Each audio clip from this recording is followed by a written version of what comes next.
अकर्मक और सकर्मक नए छात्र हैं, उनका भेद खत्म कर देता हूं आपकी खोपड़ी से। अकर्मक सकर्मक का सारा भेद हम खत्म करने जा रहे हैं। समझिए अकर्मक सकर्मक का मामला क्या होता है। अकर्मक और सकर्मक का मामला क्या होता है।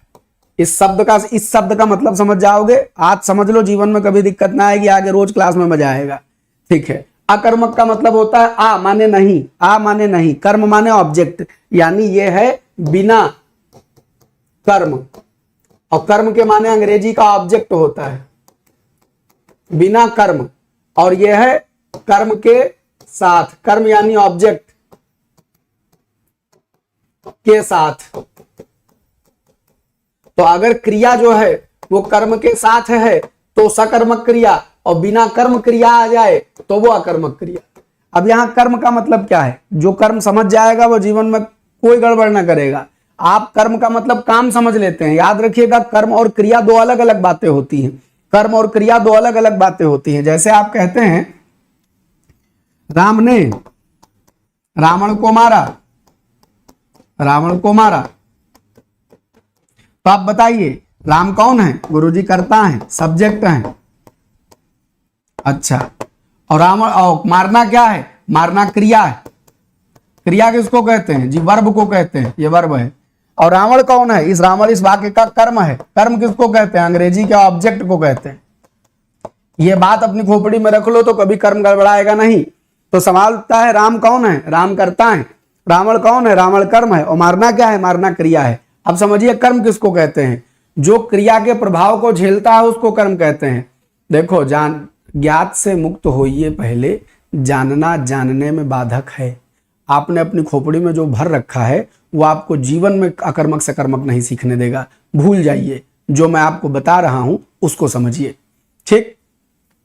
राम ने रावण को, इसके बाद जीवन में कभी गड़बड़ नहीं होगी। राम ने रावण को मारा, तो जब आप कहते हैं राम करता है, मारना क्रिया है, रावण कौन है, कर्म है। याद रखना क्रिया एक तो कर्ता हो गया, जो क्रिया के प्रभाव को झेलता है उसको कर्म कहते हैं। ये बात खोपड़ी में रखो, जो क्रिया के प्रभाव को झेलता है उसको कर्म कहते हैं। जो क्रिया के प्रभाव को झेलता है उसको कर्म कहते हैं। ये क्रिया मारना कौन झेल रहा है, रावण। रावण न होता तो मारना संपन्न होता, बिल्कुल नहीं होता। रावण न होता तो मारना संपन्न होता, बिल्कुल नहीं होता। यानी मारना क्रिया के लिए रावण जरूरी है।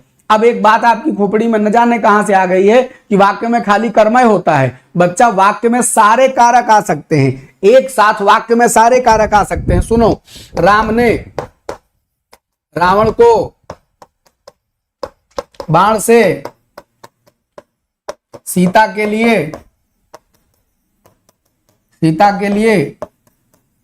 मारा, और मारने तो युद्धस्थल में मारा, और छोड़ो युद्धस्थल में मारा और बढ़ा देते हैं। लो दिल की तमन्ना काहे रह जाए गुरु। युद्धस्थल में मारा, देखो युद्धस्थल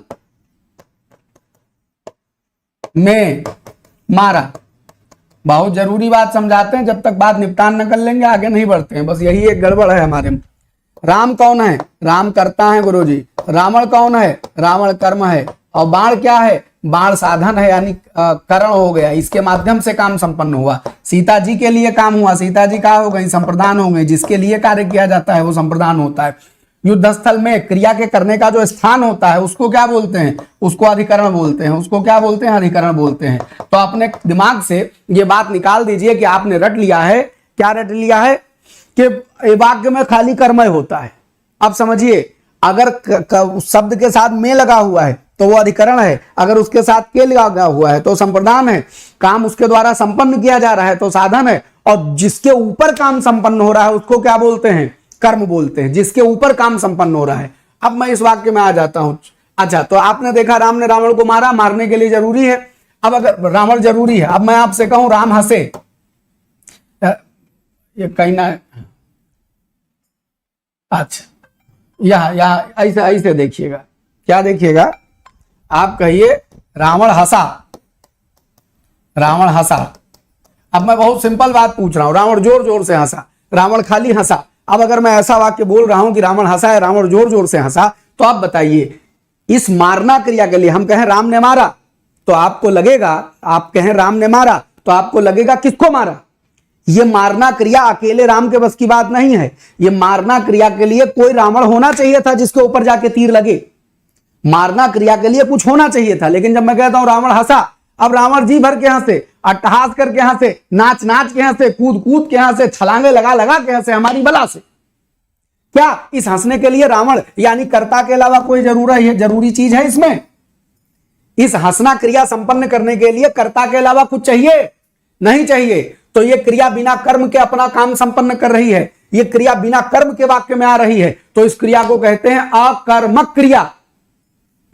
यह क्रिया बिना किसी कर्म के, कर्ता के अलावा कोई नहीं चाहिए। खूब हंसो, मोहन दौड़ा, खूब दौड़ो, मोहन नाचा, खूब नाचो, जी भर के नाचो, लेकिन नाचने के लिए मोहन के सिवा कुछ नहीं चाहिए। तुम कहो गुरुजी डीजे चाहिए, तो डीजे नचवाने का साधन होगा। डीजे बिन नाच हो न हो ये नहीं हो सकता। तुम ऐसे ऐसे कर दो तो भी नाच लोगे। तो समझिएगा, जिस क्रिया के लिए कर्ता के अलावा कोई और नहीं चाहिए, कोई और डिपेंडेंसी नहीं चाहिए, वो अकर्मक है। लेकिन जिस क्रिया के लिए कर्ता के अलावा कुछ चाहिए जिस पर वो क्रिया संपन्न हो, वो क्रिया बिना कर्म के होइबे नहीं करेगी। और जो क्रिया बिना कर्म के होइबे नहीं करेगी उसको सकर्मक क्रिया कहेंगे। और जिस क्रिया के लिए कर्म मतलब जिस क्रिया के लिए कर्म आवश्यक है तो वो सकर्मक क्रिया है, और जिस क्रिया के लिए कर्म आवश्यक नहीं है वो अकर्मक क्रिया है। ये बात अपने मगज में रख लीजिए। अब मैं तुमसे कहता हूं चिड़िया उड़ती है, मैं तुमसे कहता हूं चिड़िया उड़ती है, उड़ने के लिए कुछ चाहिए? हाँ गुरुजी खूब मन से चिड़िया उड़े, ऐसे ऐसे उड़े, ऐसे ऐसे उड़े, खूब नाच कूद के उड़े उड़े। चिड़िया उड़ती है, उड़े, कोई फर्क नहीं पड़ता। अब आप चिड़िया उड़ती है जब आता है तब तो आप अकर्मक कह देते हैं, लेकिन कुछ लोग कंफ्यूज हो जाते हैं। जैसे आकाश आता तो गुरुजी अब तो कर्म आ गया, कर्म आ गया। क्या वाक्य में खाली कर्म आता है अतिरिक्त? आकाश में, आकाश क्या है? अधिकरण है। इसके साथ क्या लगा है? में लगा है। भैया किसी के साथ में लगा हो तो अधिकरण हो जाएगा, किसी के साथ से लगा हो तो वो क्या कहते हैं, करण हो जाएगा, किसी के साथ के लिए लगा हो तो क्या हो जाएगा। मतलब वाक्य में कोई एक्स्ट्रा चीज आवे तुम तुरंत उसको कर्म मानने के राजी हो जाते हो। यार ये अधिकरण है। एक बड़ा गजब सवाल है, पंख चाहिए। वाह वाह वाह, ऐसे तो पंख भी चाहिए, उसको दाना भी चुगना चाहिए, उसको पानी भी चुगना चाहिए, पंख चाहिए। वाक्य का व्याकरण लिख रहे हो कि नानी नने और पूछ रहे हो? पंख चाहिए। वाक्य जितना लिखा है उतने से हमको मतलब है कि हम अपनी मर्जी से सोचेंगे कि पंख चाहिए, नहीं गुरुजी खुला आसमान भी चाहिए, नहीं सुंदर सा पेड़ भी चाहिए, पेड़ भी चाहिए है? वाक्य के व्याकरण तक सीमित रहा करो। जो वाक्य लिखा है बस उसमें क्या दिया गया है उसको समझो। तो आकाश में आकाश अधिकरण है, और चिड़िया उड़े खूब मर्जी से उड़े, खूब नाच के उड़े खूब। और अगर लिखा जाए चिड़िया आकाश में अपने पंखों से उड़ रही है, ओ बच्चा अगर अपने पंखों से उड़ रही है तो पंख साधन हो जाएंगे उड़ने के, तब भी कर्म नहीं होंगे, तब भी कर्म नहीं होंगे। कमेंट एक दूसरे के प्रति करेंगे तो परमानेंट ब्लॉक कर देंगे। जो हम बात समझाएं उसको समझाने दीजिए। यदि हम किसी एक बच्चे को कुछ भी कह रहे हैं तो हम गुरुजी हैं, हास परिहास कर सकते हैं, लेकिन कोई दूसरा व्यक्ति उसके प्रति कुछ कहेगा तो ठीक नहीं होगा। हम हमारा हर व्यक्ति से इंडिविजुअल, आप हमको देख रहे हैं, हर व्यक्ति के गुरुजी सामने खड़े होकर पढ़ा रहे, एक एक आदमी से हमारा संबंध है। तो हम किसी बच्चे का नाम लेकर के कुछ कहें, कुछ उसको कुछ कहें तो ये हमारा हम उसको डांट फटकार रहे हैं प्रेम से। आप उस पर ये खी खू खू खू और दुनिया भर के कमेंट नहीं करेंगे, ठीक नहीं होगा। हम आपको भी ऐसे नाम लेकर के खूब आनंद ले लेंगे, हमारी मर्जी हम कर लेंगे, लेकिन आप एक दूसरे को नहीं कहेंगे। सुनो, तो अब अगर हम कहें चिड़िया आकाश में पंख से उड़ रही है तो पंख क्या हो गया? साधन हो गया। और आकाश में उड़ रही है तो अधिकरण हो गया। क्या इस वाक्य में कर्म कोई आया है? कोई कर्म नहीं है। तो कोई जान दे दे, कोई गोली लेके खड़ा हो जाए, खा लेंगे मर जाएंगे, इसमें सकर्मक मान लो, कह दो नहीं मानेंगे, नहीं मानेंगे, नहीं मानेंगे। काहे कि चिड़िया उड़ रही है और उड़ना क्रिया के लिए कर्ता के सिवा कोई नहीं चाहिए। कर्ता उड़े, खूब उड़े, जी भर के उड़े, इसके लिए कोई चीज नहीं चाहिए हमको जो उस उड़ने के लिए, जो उड़ना क्रिया संपन्न करने के लिए जरूरी हो।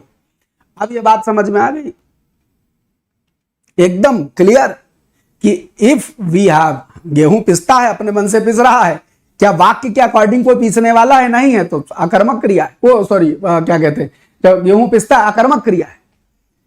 गेहूं, इस वाक्य का कर्ता गेहूं हो गया। जो अपने मन से क्रिया संपन्न हो रही सब अकर्मक है। कर्ता दिखाओ तब कर्ता की बात करेंगे, वरना नहीं बात करेंगे। बात समझ गए? चलिए अच्छा, अब देखिए ये भेदी विभीषण जी ने एक कमेंट किया कि नेक्स्ट क्वेश्चन। और थोड़ी देर पहले एक सवाल आ रहा था, एक कमेंट आ रहा था, सर आप थ्योरी पढ़ा दीजिए यूट्यूब पर। हाँ देखिए तुरंत आ गया, अच्छा थ्योरी पढ़ा दीजिए यूट्यूब पर। भैया ये थ्योरी है, पढ़ा रहे हैं। अब ये थ्योरी पढ़ने में इतना पेशेंस नहीं है। एक आदमी कहेगा यूट्यूब पे थ्योरी पढ़ा दीजिए, और 15 आदमी आके कहेंगे नेक्स्ट क्वेश्चन, क्योंकि उनको माल चाहिए, 1 घंटे में 100 सवाल चाहिए, और ये मास्टर खाली 20 सवाल पढ़ाता है। तो आप बताइए, क्या किसी भी तरीके से संभव है कि अमरनाथ अपना धैर्य रखते हुए यूट्यूब पर पढ़ा सकें? इसीलिए थ्योरी यूट्यूब पर नहीं पढ़ाते हैं, क्योंकि यहाँ धैर्य वाले लोग नहीं है। यूट्यूब पर यहाँ क्वेश्चन आंसर अभ्यास कराएंगे जी भर के। थ्योरी पढ़ना हो ऐसे सब्र से पढ़ना पड़ेगा। एक सवाल पढ़ाने में, एक कंसेप्ट पढ़ाने में हमारा मन कर जाए खूब बतिया लेंगे, तो वो हमारा ये हिंदी भास्कर भाई अमरनाथ एप्लीकेशन, उस पर जाओ, पूरी रिकॉर्डेड थ्योरी है, खरीद लो, पढ़ लो। आखिरी में बताएंगे कैसे। हाँ, आखिरी में बताएंगे कैसे। समझ में आ गई बात? ये सब समझ में आ गई? अब जरा एक दो सवाल और पूछ लेंगे, ये सोल्यूशन कर दें हमेशा के लिए। सुनो, क्या कहते हैं, महेश सो रहा है। अब सोचो, सब्जेक्ट क्या है, वर्ब क्या है, ऑब्जेक्ट क्या है? क्या कोई ऑब्जेक्ट है इसमें?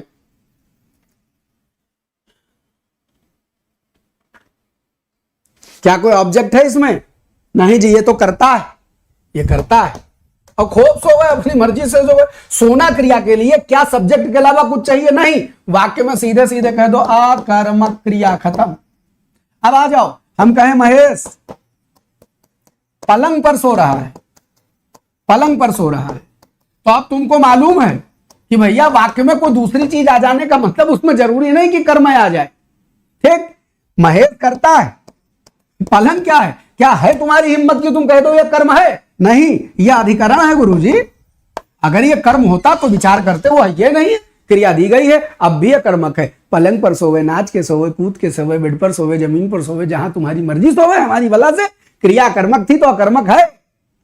तो ये बात होती है कि इफ वी नीड ऑब्जेक्ट, अगर क्रिया के लिए ऑब्जेक्ट यानी कर्म जरूरी है तभी हम उसको सकर्मक बोलेंगे, और अगर ऑब्जेक्ट जरूरी नहीं है तो उसको अकर्मक होना पड़ेगा। ये कंसेप्ट है। बात समझ में आ गई? वाक्य में एक चीज के अलावा बहुत सारी चीजें होती, करता है, करण है, संप्रदान है, अपादान है, उस सबको समझना पड़ेगा ना। चलिए आइए, तो आप चिड़िया उड़ेगी, आप चिड़िया उड़ेगी, खूब उड़ेगी लेकिन अकर्मक, सकर्मक कभी नहीं होगी, सदैव अकर्मक ही उड़ेगी, सदैव। घोड़ा मैदान, घोड़ा दौड़ रहा है तो लगाते हैं अकर्मक, और जैसे घोड़ा मैदान में दौड़ रहा है, मैदान न जाने क्या कुलबुलाने लगता है, मैदान न जाने क्या कुलबुला। अरे मैदान में दौड़ रहा है तो मैदान अधिकरण है भाई, मैदान अधिकरण है, पलंग अधिकरण है। महेश पलंग पर सोया, सोना क्रिया कर्मक है, पलंग अधिकरण है। बात समझ गए? चलिए बच्चा रमेश खाना खा रहा है, बहुत बढ़िया सवाल आया। कहीं रमेश खाना खा रहा है, यहां इस खाना का मतलब क्या है? अब सब छोड़ो, ये सब किनारे, खाना क्रिया क्या है? खाना क्रिया कैसी है? राम खा रहा है, खाली जैसे राम सो रहा है ऐसे बोल दो तो खाली सोना क्रिया डायरेक्ट हो जाएगी, लेकिन राम खा रहा है तो खाने के लिए कुछ तो चाहिए। मुंह में डालेगा, कुछ रोटी डालेगा, कुछ पानी डालेगा, कुछ डालेगा, कुछ काटेगा, कुछ कटेगा, कुछ घिसेगा, अंदर जाएगा, तो खाना क्रिया कैसी होगी? सकर्मक क्रिया होगी। और यहां जो ये खाना खा रहा है में तुम कंफ्यूज हो रहे हो, ये खाना भोजन के लिए आया है। आज खाना अच्छा है तो उस खाना, ये खाना क्रिया थोड़े ना है, ये तो भोजन है। हाँ भोजन है, हो गया। हाँ, देखो अभी ये कृषा बाबू बता रहे, जब समझा दिए बच्चा, उसको लगा पार्क में घूम रहा है, चाहे वहां झुमरी तलैया में घूम रहा है ना। घूमना कैसी क्रिया है? करता घूमे, खूब घूमे, कर्मक क्रिया है। बताया कि में अधिकरण है, के लिए संप्रदान है। वाक्य में देखो तो उसके अगल बगल क्या लगा है? हाँ, खाली वाक्य बनाने लगते हो।